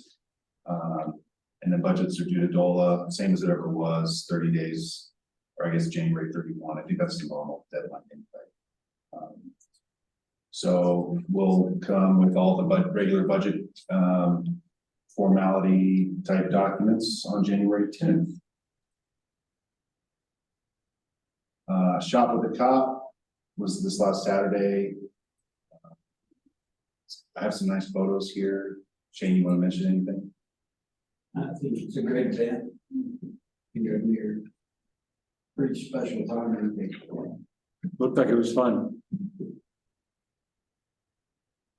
Fun time was had by all. Thanks for doing it. Fun time was had by all. I think that's what Shane wrote in last year's report. I just carried it over. Fun time was had by all. Huge shout out to Joanne Fagan for her work in putting together the pre-application for state revolving loan funds and a large part of the grant app for the energy and mineral impact assistance funds to support what we've coined the ductile iron water line replacement project that we'd like to undertake this next year. So Joanne, thanks for all your work on that. We actually have a pre-application meeting with the state. I think it's this next Monday, right, Joanne? I think so. Yeah. So exciting there. There's cool graphs and colorful photos in here. If you guys would like to check it out. There is a free community potluck and film December 19th at the 4-H Center. John, I know you're going to be going to this. Yep. Encourage others to do so as well. The film is the Paradise Paradox. And I know everyone's trying to get the word out about that. So it should be good. Yeah, it's a big deal. It's all about the rate of suicide in resort communities, among other things, generally mental health challenges. We can all probably think of one or two people that we know have gone that way in the last year or two. And this film is based in the Vail area, but Bodie Miller is actually one of the producers, and I haven't seen the film yet. I hear it's pretty heavy, but we hope to have a panel discussion. Just it's really an outreach education effort sponsored by the town and Voyager and Communities of Care and Erie County Public Health and all three governmental entities in the county, actually. So urge you to come if you can. It should be, I'm not sure I'd say it'll be fun, but it'll be educational, and I think it's really important that the community grapples with these issues. So, Thanks, John. A couple last things. Talked about this before, but the service line inventory is being inspired by CDPHE for all water systems. By October 16th of 2024, we've applied for technical support from the engineering firm that CDPHE has retained for this. We've already had our kickoff meeting, which went very well, I think. And so we have staff has some marching orders to try to provide this engineering firm with a ton of information to help them help us develop the service line inventory. So looking forward to getting that done well before that October 16th deadline.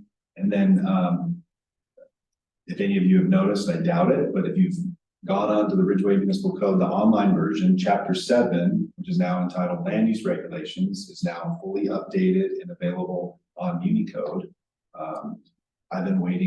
We've been waiting a long time for that. It took Unicode months to get that updated. Understandably, because it's our longest chapter. There were a lot of changes, but we're thankful that it's done. So that's great. Congratulations. Looks good. Happy to answer any questions. Where's the brewery coming in? Where's the brewery coming in? Floating Lotus? Yeah, Floating Lotus Brewery, they've submitted what TJ coins is like a site plan light, so we can evaluate impacts and the change in use and some of the stuff within that multi-use building. It's on Liddell, where the same building with the Kind Castle. Yep. Stands Where for is. Blue Corn used to be. Yeah. Essentially, yeah. So, is that where you asked where? Yep. Yeah, so that's where it's proposed, Okay. Interesting. along with a cafe. Oh, nice. They're looking to do a cafe over there as well. Just learned that the other day. Is it a kombucha thing or is it a beer thing? It's a coffee shop. Was it this cafe? Brewing. So what are they brewing? Brewing beer. Beer. Oh, oh, sorry. I don't know. No, it's beer. They talked to me. Yeah. Interesting. Brewery with brewery license. Cool. Good spot. Not kombucha. Yeah. Sounds like a great place for a holiday party.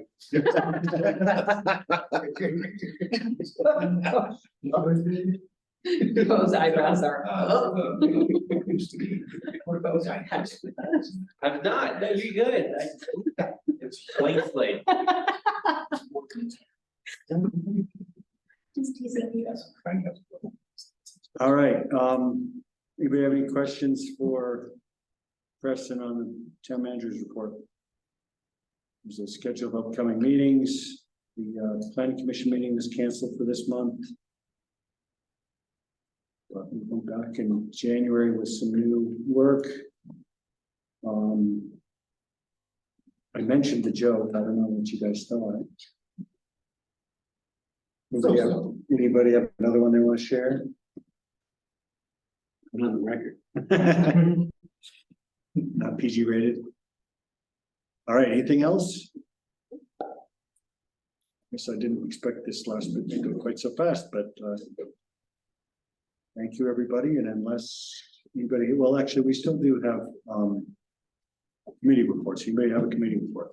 Can I ask one question to Preston? Yeah, of course. Just going back to, you had given me heads up about it, that the woman that came from the Republican Party today brought up the issue of tax relief. And those conversations are happening all over the place right now and being called for from the state level as well. So given the schedule that you were talking about on the things that are going to done into January, are we encouraged to respond to what she proposed in terms of levy issues?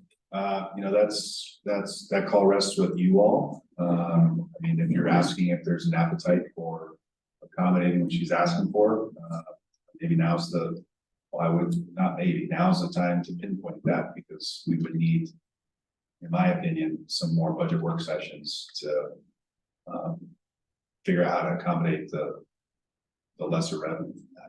And that was a request, but it wasn't a mandate from Polis. No, he couldn't mandate it, but it was a request for communities to consider. And quite honestly, it's a request that was targeted primarily at county governments, where their vast majority of their income, their revenue is from the property tax. We get vast majority of our revenue from sales tax. So our property tax in the proposed budget right now, it goes up significantly, but it's still a very much smaller amount than anything the county's talking about doing this. But as Preston says, if that all happened, the special session and legislation they passed all happened since our last budget workshop. So if anybody feels like, it's interesting because we didn't really discuss the property tax at length that I recall.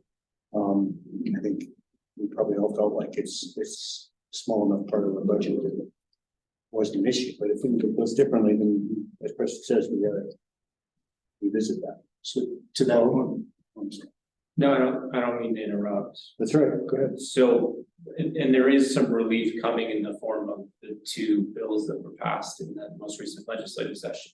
In terms of there's a $50,000 kind of exemption or off the top, and then in addition to that, the floating mill rate is going from 6.74 to 6.7. So the state has brought forth some relief as well. And is it correct to read that, given the fact that our property tax or revenue, any concession we would even consider on that would be so nominal as to not make much of a dent? Because more of it would be, the onus is more on the county, because the percentages there are much more significant than what we do as a small municipality. Do you recall what percentage of our total revenues are from property taxes? That was, well, I think, Preston, don't you, that was well stated. I mean, if you change the mill levy, the percentage that's gonna go back to the property owners is gonna be minimal. We're so low. And that's what I was trying to get a read on, to figure out whether it was even worth our effort of consideration based upon our demographic, our revenue, all of that. So that gives me a sense of where to lead it. Sure. Oh, county.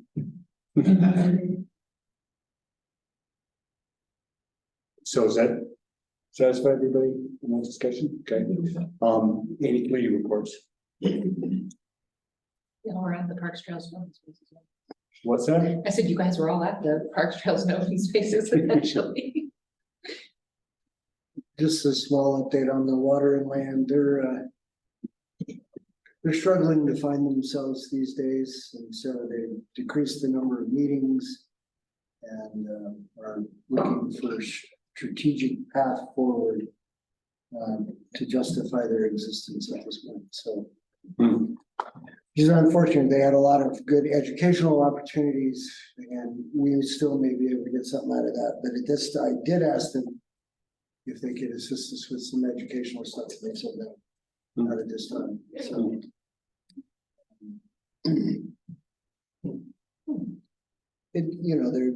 the policy concept they had is kind of a tough sell, and I saw that from the beginning, and I guess the reality is hitting home now. So they're actually trying to figure out if they can charge for services somehow. So we'll see. I'll keep you updated. Okay. And anything on the water users front? Erie County water users, we had a meeting here about a week ago.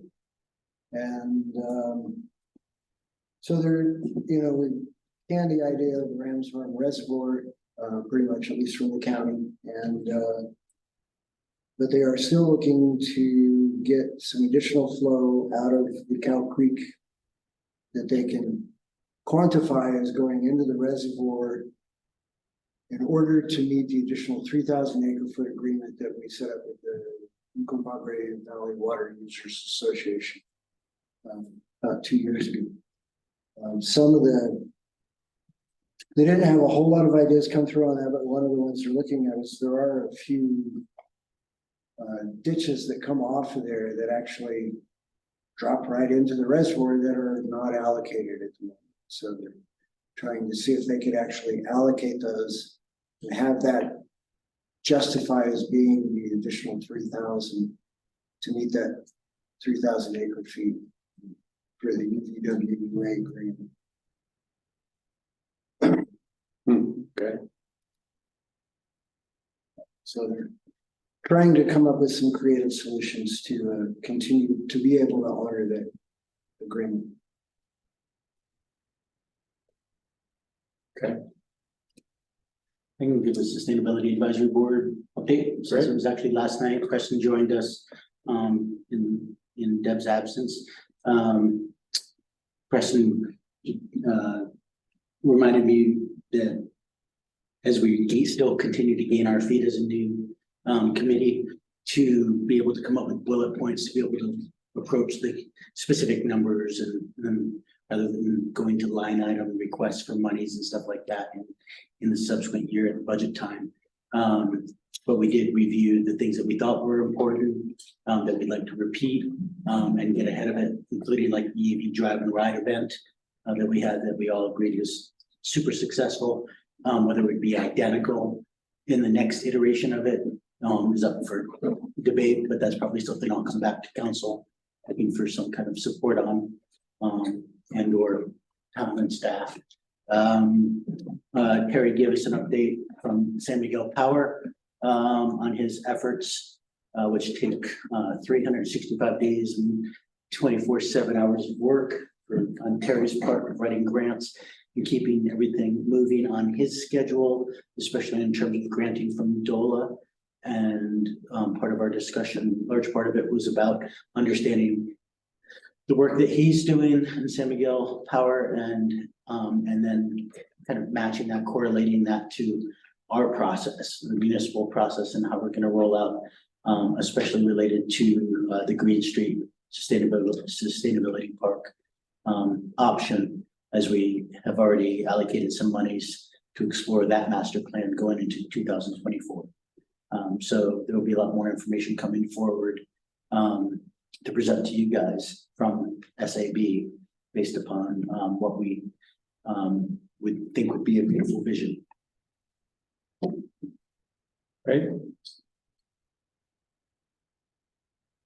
Anyone else? I'll throw one more thing. Yeah, go ahead. So, yeah, it's been a busy week. And then also Snuffles Energy Board had a meeting on Monday afternoon, and Snuffles Energy Board really functions regionally, if you're not fully familiar with it, through the counties and municipalities, and even includes folks from Silverton.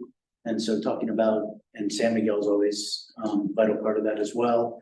And Telluride Foundation has gotten, especially with Jason on board, gotten more involved, especially with looking at different partnerships that are available out there to fill some capacities that we don't necessarily have in-house. There's an ongoing discussion about partnering with NREL, but we discussed the potential price tag of that, which would actually be a big chunk of change, and figuring out what we might be able to actually do at home with the same kind of money in terms of sustainability efforts, resiliency efforts, education efforts and outreach. So as I said, that's an ongoing discussion about whether to partner with NREL or not. I've also brought into the fold a bit of a discussion with Rural Climate Partnership, which is an organization that provides assistance, especially technical assistance, grant assistance, and communication assistance on sustainability efforts as well. And they are in the process of hiring a person to work on the Western Slope to function, to help streamline, especially the processes of monies coming from the feds, from IRA and infrastructure. And really on the comms level, because they understand that there's a need to get the communications clear going to the public, especially on projects akin to the microgrid projects, so that people feel like they're empowered as stakeholders from the get-go, and just it's a skill level of communication that's not necessarily readily available. The funds are out there, but the tact is lacking. So anyway, that's the upshot from some of the comments we've had. Okay, great. Questions for JT on any of that? Anybody else have anything they want to add? Okay, we're good. If anyone objects, I will call us adjourned.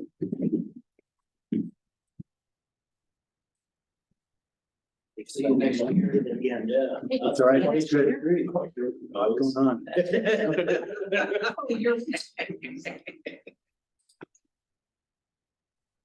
And actually, Yeah, what happened here? Well, 2030.